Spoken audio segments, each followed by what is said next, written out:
Hello friends. So today we are going to discuss a new topic, that is factors affecting or factors governing the formation of ionic bond.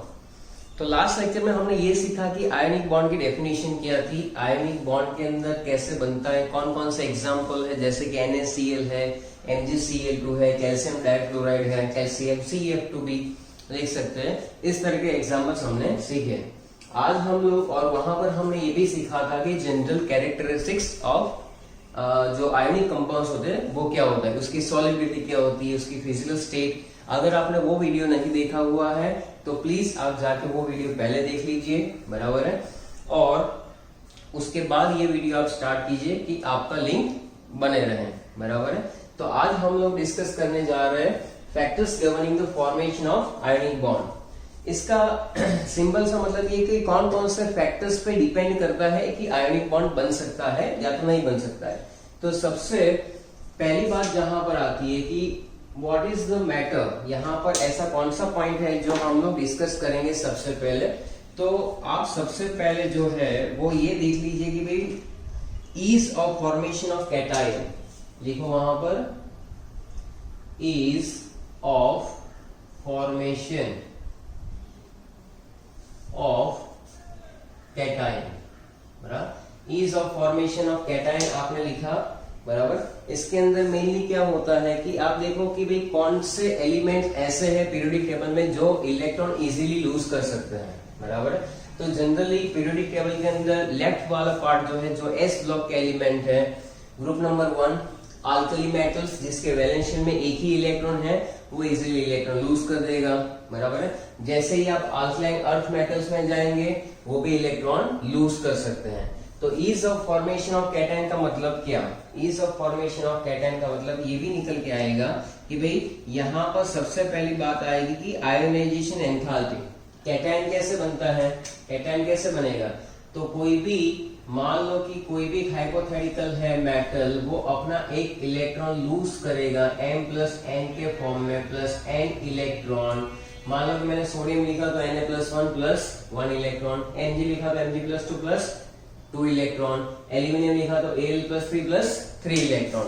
तो इसके लिए आपको क्या करना पड़ेगा, ये जो मेटल है उसको आपको कुछ एनर्जी देनी पड़ेगी जिसका नाम है आयोनाइजेशन, जिसका नाम है बेटा आयोनाइजेशन एनर्जी। आयोनाइजेशन एनर्जी का मतलब क्या, या तो आयोनाइजेशन एंथैल्पी भी कह सकते हैं, जो हमने लास्ट चैप्टर में पढ़ा हुआ है। The minimum requirement energy, the minimum energy which is required to remove the valence shell electron, that is called ionization enthalpy, जो हमने सीखा था कि किलो जूल पर मोल के अंदर हम लोग उसको मेजर करते हैं। अब आप खुद ही सोचो कि जनरली ये जो आयोनाइजेशन एंथैल्पी का कंसेप्ट है वो कौन से एलिमेंट्स के लिए बहुत ही इजी रहता है। Basically it is clear that lesser the ionization enthalpy easier will be the removal of electron. क्या हम लोग लिख सकते हैं, lesser the ionization enthalpy easier the formation of ionic bond, बराबर है। Easier the formation of ionic bond in the reference of cation, कि जितनी इजीली इलेक्ट्रॉन लूज हो जाएगा, जितनी इजीली इलेक्ट्रॉन लूज हो जाएगा उतनी इजीली क्या हो जाएगा, फॉर्मेशन ऑफ आयनिक बॉन्ड, बराबर। Rather than we can say that formation of ionic bond तो ठीक है, लेकिन फॉर्मेशन ऑफ आयनिक बॉन्ड कब बनेगा, जब फॉर्मेशन ऑफ कैटायन होगा, वहां पर कैटायन लिख सकते हैं।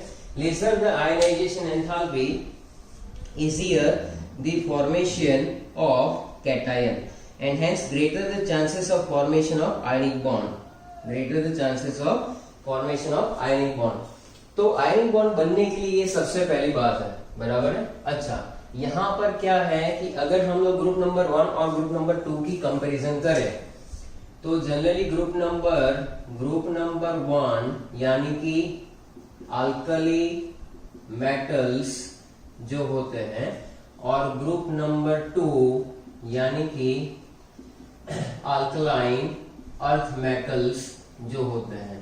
अब इन दोनों में से हमें मालूम होना चाहिए, हमने लास्ट चैप्टर में सीखा हुआ है कि from left to right when we move, तो क्या होता है कि number electron will be added into the same shell, बराबर, सेम एनर्जी लेवल, तो न्यूक्लियस और इलेक्ट्रॉन का जो डिस्टेंस है वो ऑलमोस्ट सिमिलर रहता है, लेकिन न्यूक्लियर चार्ज इंक्रीज होने की वजह से क्या होगा कि वहां पर इलेक्ट्रॉन का और न्यूक्लियस का अट्रैक्शन बढ़ेगा, तो हमें ज्यादा एनर्जी देनी पड़ेगी, बराबर है, इलेक्ट्रॉन को रिमूव करने के लिए।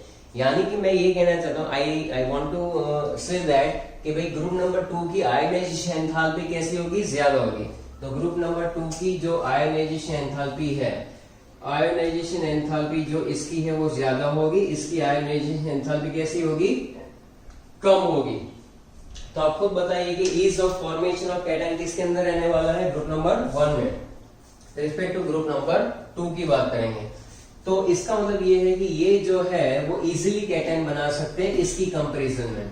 बहुत ही सिंपल सा लॉजिक है। अगर आप सोडियम और मैग्नीशियम की कंपैरिजन करेंगे तो सोडियम और मैग्नीशियम में होगा क्या कि आप देखोगे कि यहाँ पर है नियॉन 3s1 और यहाँ पर है नियॉन 3s2। आप खुद देखिए कि यहाँ पर पहला इलेक्ट्रॉन निकालना बहुत ही इजी है, यानी कि इजीली ये Na+1 बना लेगा।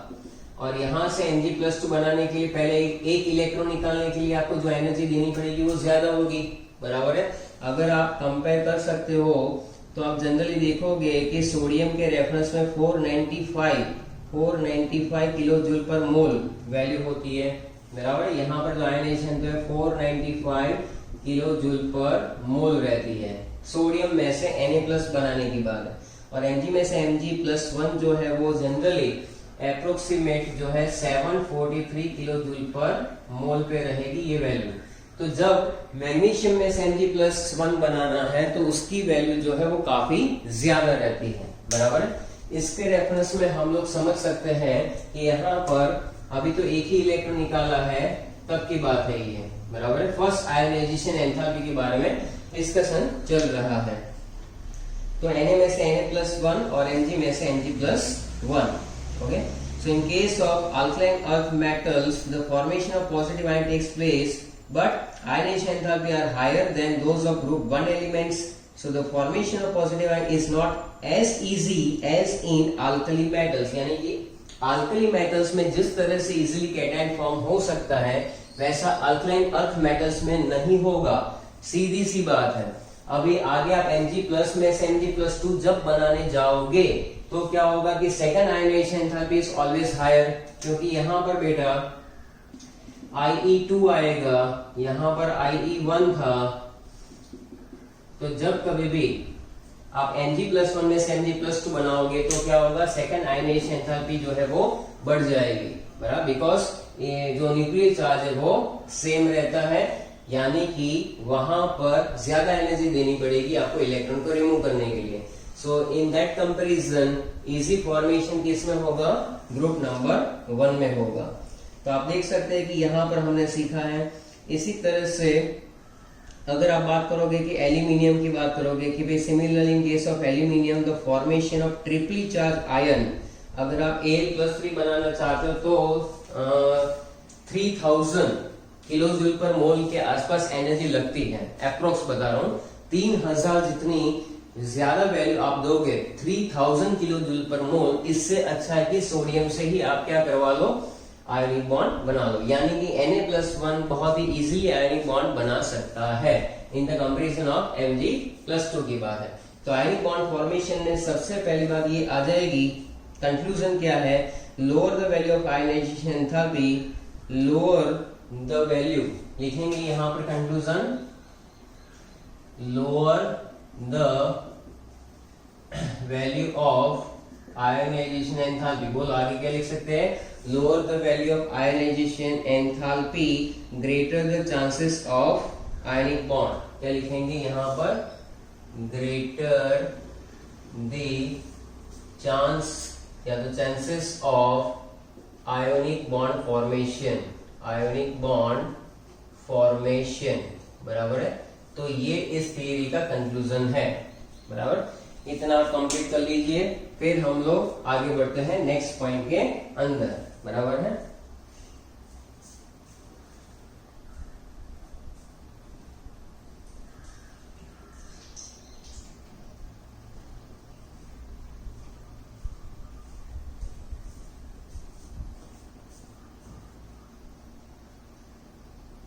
चलो तो आई होप आप लोगों ने ये पॉइंट कंप्लीट कर लिया होगा।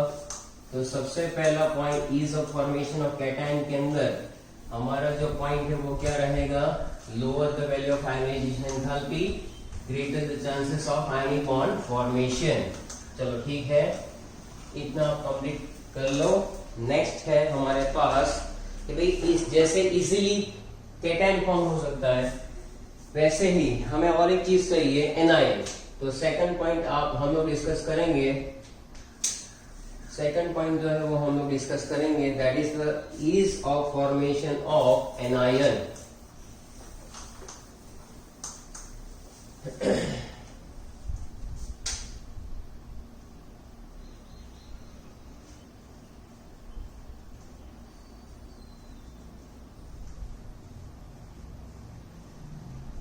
चलो ये पॉइंट पे फोकस डिस्कस करेंगे हम लोग। Ease of formation of anion, यानी कि सेकंड पॉइंट आता है इलेक्ट्रॉन गेन एंथैल्पी का। एंथैल्पी का कभी भी आपको एनायन बनाना है तो हमने क्या देखा था, कोई भी एलिमेंट है X, उसमें जब हम लोग इलेक्ट्रॉन ऐड करेंगे और X माइनस बनता है तो कुछ एनर्जी यहां पर रिलीज होती है।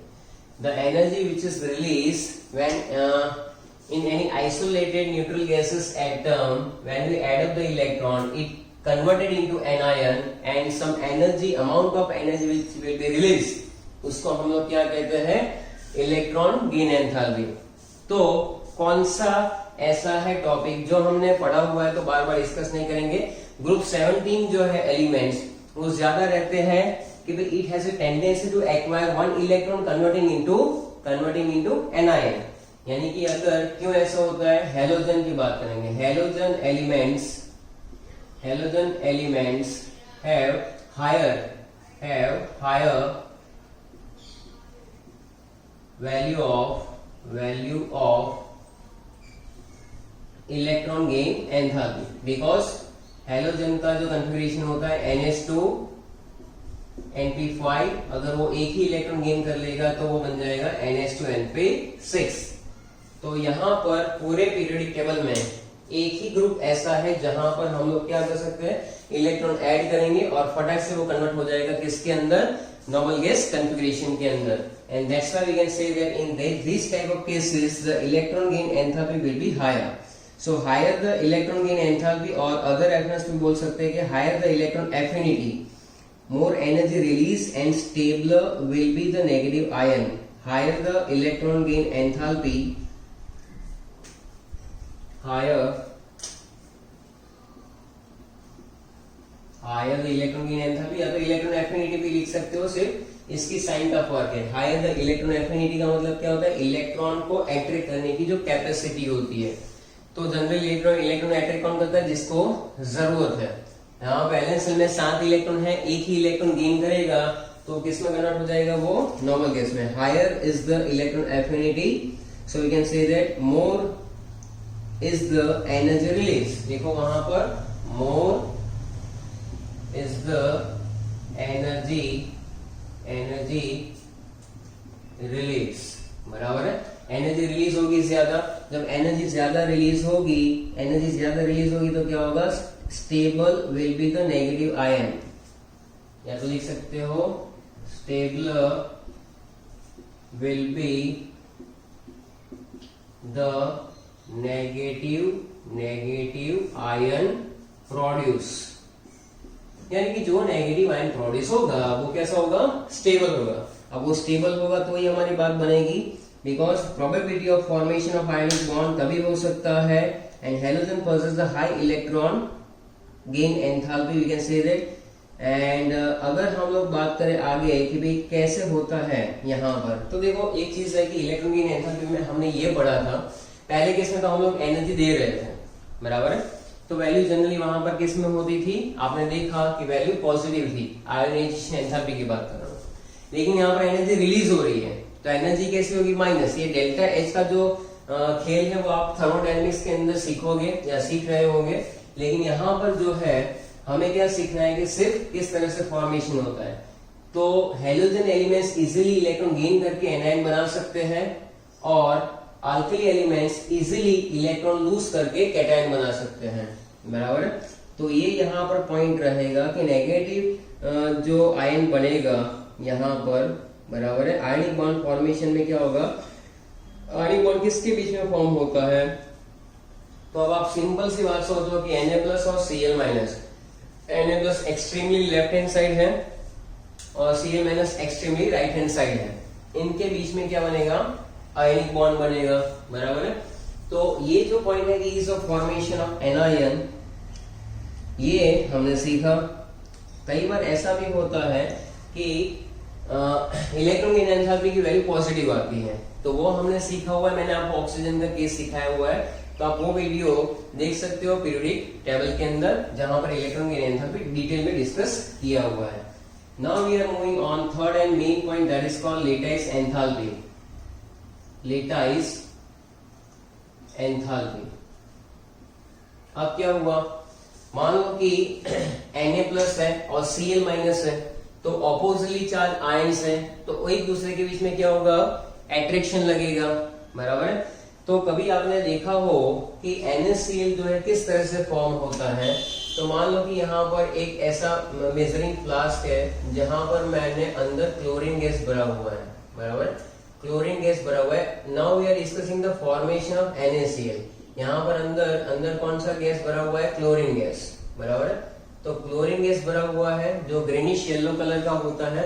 ऊपर से जैसे ही आप सोडियम जो है उसको हीट करके डालते हो, सोडियम को हमें क्या करना है, फ्यूज करना है। फ्यूजन ट्यूब होती है जिसके अंदर सोडियम को हम लोग फ्यूज करेंगे, और जैसे ही सोडियम अंदर जाएगा तो यहाँ पर एकदम धमाका होगा जबरदस्त, यहाँ पर ब्राइट लाइट जो है वो एकदम फ्लैश होगी और तब बनेगा NaCl।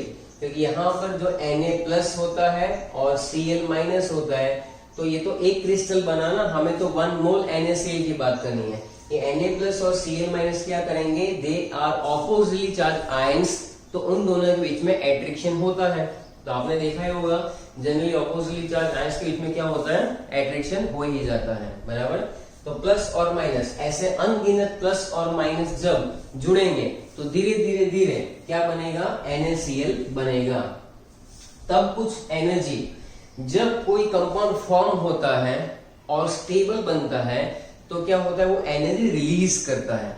एनर्जी रिलीज करने से ही उसकी स्टेबिलिटी बढ़ती है। क्यों, क्योंकि जब वो एनर्जी रिलीज करेगा तो मोक्ष समाधि की ओर जाएगा, बराबर है। ज्यादा भागदौड़ करने से कुछ नहीं होता है, आराम से चिल करके बैठो, तो आप देखोगे कि जब आप शांति से बैठे होंगे तो आप एक ऐसा पीसफुल एनवायरनमेंट क्रिएट करोगे जिसमें मन की शांति होगी और आप आराम से पढ़ सकते हो, बराबर। कभी आपने मेडिटेशन किया हो तो मेडिटेशन में होता क्या है, जब आप ब्रीद इन ब्रीद आउट करते हो, ब्रीदिंग पैटर्न के ऊपर जब आप फोकस करोगे तो ये पता चलता है कि जनरली हमारी ब्रीदिंग पैटर्न अनइवन होती है। मेडिटेशन में बैठने से होगा क्या, वो ब्रीदिंग पैटर्न जो है वो एक सिंक्रोनाइज फॉर्म में आ जाती है और हम लोग कोई भी जो मुश्किल लगने वाला काम है बहुत ही इजीली कर सकते हैं। तो ऐसे ही यहाँ पर है, ये दोनों पॉजिटिव नेगेटिव आयन है। कब से बेकरार थे बेचारे मिलने के लिए, बराबर, आखिर वो वक्त आ ही गया कि वो मिल जाते हैं। तो जब वहां पर प्लस माइनस के बीच में अट्रैक्शन होगा तो क्या होगा कि एनर्जी रिलीज होगी, बराबर है। तो एनर्जी रिलीज होगी, उसी को हम लोग क्या कहते हैं, lattice enthalpy. So in the formation of ionic compound, positively charged ions combine with negatively charged ions। यानी मान लो मैं एक हाइपोथेटिकल चीज लिख लूं यहाँ पर कि भाई ये जो A+ बना था, बराबर है, वो B- के साथ जुड़ के क्या बनाएगा, AB बनाएगा। क्या बनाएगा बेटा, AB। तो यहाँ पर जो ये गैसियस फॉर्म में होते हैं, ये कोई सॉलिड फॉर्म में नहीं है। Na+ भी गैस फॉर्म में, ये भी गैस फॉर्म में है, और ये बनेगा वो सॉलिड बनेगा और एनर्जी होगी रिलीज। इस एनर्जी को नाम दिया जाता है, that is called lattice enthalpy. Lattice enthalpy. तो आप देखोगे कि लेटिस एंथैल्पी की डेफिनेशन दो तरह से लिखी जाती है कि जब कैटायन और एनायन कंबाइन होकर एक कंपाउंड बनाते हैं जो स्टेबल है, तब जो एनर्जी रिलीज होती है उसी को हम लोग लेटिस एंथैल्पी कहते हैं, बराबर है। So when 1 mole of ionic compound will be formed in the formation of ionic compound, when oppositely charged ions combine with one another form a stable compound, the energy release that is called ionization enthalpy. Sorry, that is called lattice enthalpy, बराबर है। तो इस तरह से भी आप इसको interpret कर सकते हो कि लेटेस्ट एंथैल्पी जो है वो कैसे है। तो the energy release when the repulsive okay, तो आप लिखेंगे द एनर्जी रिलीज, तो आप लिख सकते हो कि एनर्जी रिलीज कब होगी बेटा, energy release when the requisite number of gases positive and negative ions, energy release when, अब सिंपल वर्ड्स में लिखो ना, energy release when positive and negative ion combine. The energy release when positive and negative ion combine to form a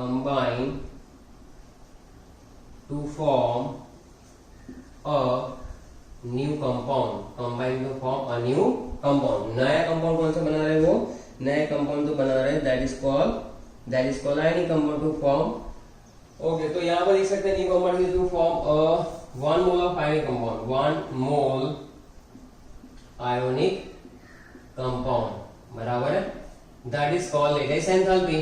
तो क्या लिखा मैंने, the energy release when positive and negative ions requisite number, यानी एक positive एक negative नहीं है, बहुत सारे हैं, तो बहुत सारे पॉजिटिव बहुत सारे नेगेटिव कंबाइन होकर जब वो एक मोल आयनिक कंपाउंड बना लेते हैं, बराबर है, तो जो एनर्जी रिलीज होती है उसको क्या कहा जाता है, लेटाइस्ट एंथैल्पी कहा जाएगा, बराबर है।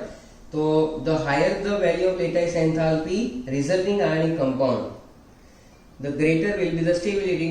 देखो अब ये चीज है, वो कॉमन सी बात है कि लेटेस्ट एंथैल्पी बेटा यहाँ पर जितनी ज्यादा रिलीज होगी उतनी उसकी स्टेबिलिटी ज्यादा होगी, क्योंकि मैंने आपको बताया था कि भाई एनर्जी इनवर्सली प्रोपोर्शनल टू होता है स्टेबिलिटी। तो देखो यहाँ पर एनर्जी जितनी ज्यादा रिलीज हो रही है, बराबर, तो इसकी खुद की एनर्जी कम हो रही है, एनर्जी कम होने से स्टेबिलिटी बढ़ेगी। कंपाउंड फॉर्म हो रहा है, एनर्जी रिलीज हो रही है, चलो एनर्जी गई तो वो स्टेबल होता जाएगा क्योंकि उसकी खुद की एनर्जी कम हो रही है, वो एनर्जी को रिलीज कर रहा है, बराबर। तो इसी तरह से एनर्जी जब कम होती है तब स्टेबिलिटी हमें ज्यादा मिलती है। अब हम लोग लेटेस्ट एंथैल्पी के जो पॉइंट्स है उसके बारे में भी डिस्कस करेंगे। तो हम लोग लिखेंगे यहाँ पर कि higher the value of lattice enthalpy, लिखो नेक्स्ट नीचे, higher the value of lattice enthalpy, यानी लेटेस्ट एंथैल्पी की वैल्यू जितनी ज्यादा होगी, लेटेस्ट एंथैल्पी की वैल्यू जितनी ज्यादा होगी of the resulting ionic compound, of the resulting ionic compound, बराबर, जो आयनिक कंपाउंड बन रहा है उसमें जितनी ज्यादा होगी उतना क्या होगा, it will be stability, greater will be the stability of the compound, greater will be stability of ionic compound। चलो ये हो गया, यानी higher the value of latest enthalpy, we can say that greater will be the stability of compound and hence greater will be the ease of formation, बराबर।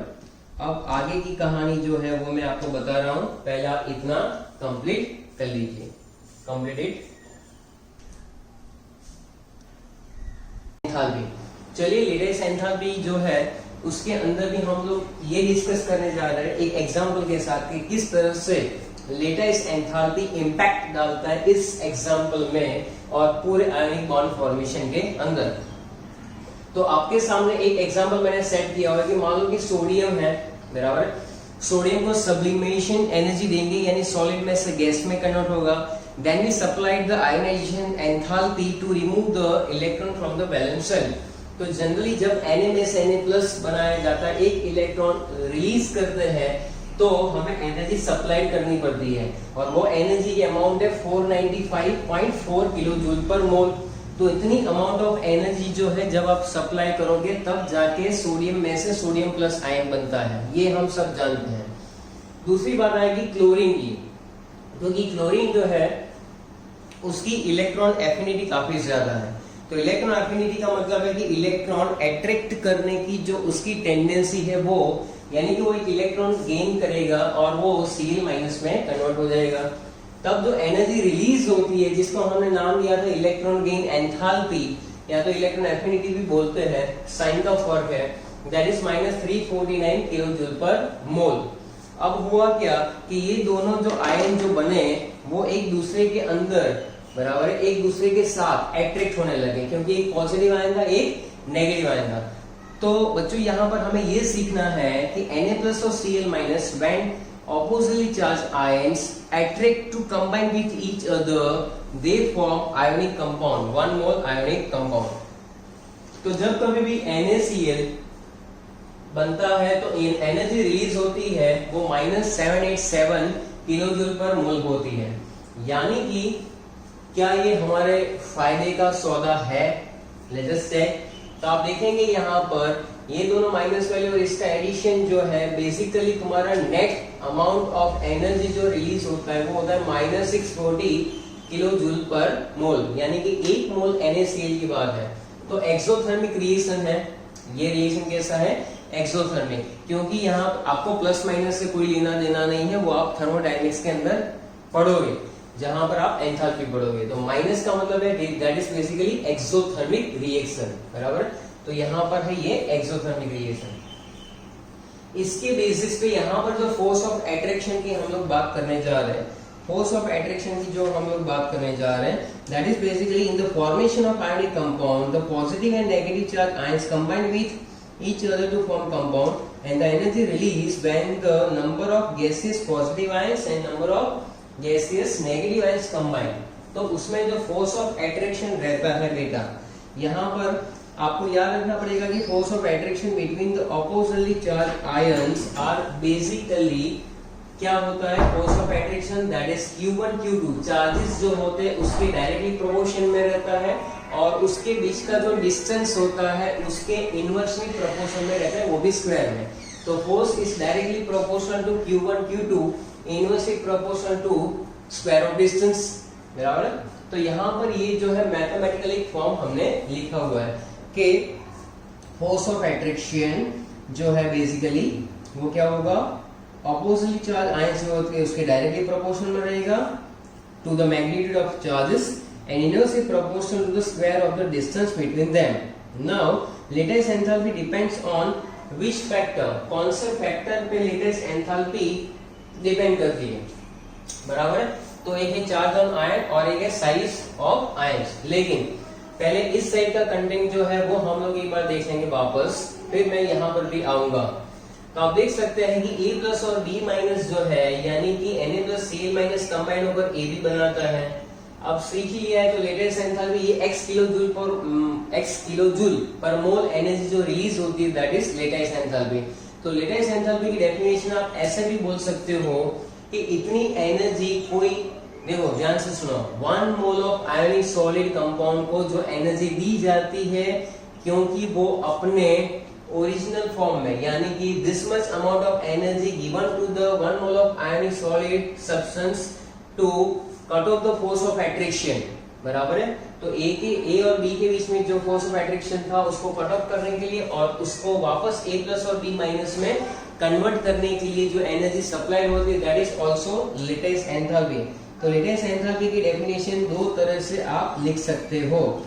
Latest enthalpy की definition दो तरह से लिख सकते हो कि that is latest enthalpy ionic solid is defined as the energy required to completely separate the 1 mole of ionic compound, यानी 1 mole of ionic compound को सेपरेट आयंस में, गैसियस आयंस में सेपरेट करने के लिए जो हम एनर्जी प्रोवाइड करेंगे that is called lattice enthalpy. So it is the energy required to completely separate 1 mole of solid ionic compound into gaseous atom। यहाँ पर हमें अगर इसकी बात करें NaCl की, तो आप देखो यहाँ पर 787 वैल्यू है। तो इतनी वैल्यू जब आप NaCl को सप्लाई करेंगे तो 1 मोल ऑफ सॉलिड कंपाउंड है ये ionic solid, it will be separate into their gaseous ions.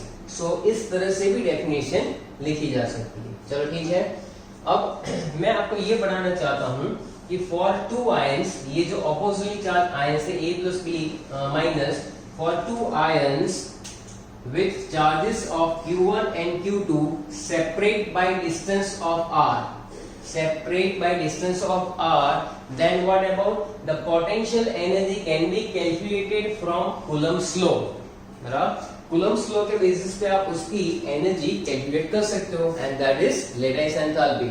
तो लेटाइस एंथैल्पी इस सेंस में याद रखो, जो कॉम्पिटिटिव में काफी काम में आएगी, energy directly proportional to the charges, inversely proportional to the r, r ये यहाँ पर क्या है, that is distance, बराबर है? तो distance जो है उसके inversely proportion में energy है और charges जो है उसके directly proportion में है। तो जब इसके ऊपर आप फोकस करेंगे तो आपको क्लियर आइडिया आ जाएगा कि यहाँ पर हम लोग कैसे इसको अप्लाई कर सकते हैं। तो energy directly proportional to Q1 Q2 यानी charges and inversely proportional to the r, ये इक्वेशन जो है इसके बेसिस पे अगर मैं दो एग्जांपल लूं KCl और NaCl, तो ध्यान से देखेंगे आप, KCl में -709 है, NaCl में -787 है, यानी माइनस प्लस छोड़ो यार, वैल्यू जो है एनर्जी कहां पर बढ़ रही है, energy is inversely proportional to the distance, बराबर है? तो यहां पर अगर आप देखोगे ये फोर्स ऑफ अट्रैक्शन नहीं है, फोर्स ऑफ अट्रैक्शन की बात अलग है, ये मैं बता रहा हूं सीधी बात, नो बकवास।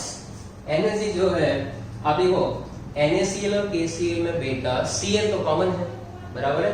Na प्लस से K प्लस बड़ा है, तो क्या होगा कि ये जो डिस्टेंस है वो बढ़ेगा ना, यहाँ पर डिस्टेंस है आपका 276 पिकोमीटर, यहाँ पर है 314 पिकोमीटर।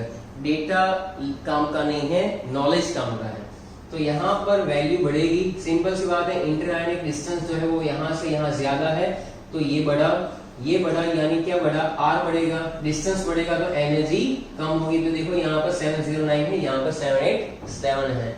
इस तरह से आप इजीली इसको इंटरप्रेट कर सकते हो, बराबर है? इक्वेशन जो है आप एक बार लिख के इसको अच्छे से बॉक्स बना लेना, यहाँ पर दूसरी बार मेंशन करने की जरूरत नहीं है। चलो ठीक है। अब अगर LiCl होता, LiCl में क्या होता बेटा कि लिथियम जो इससे छोटा है, तो लिथियम और क्लोरीन, बराबर?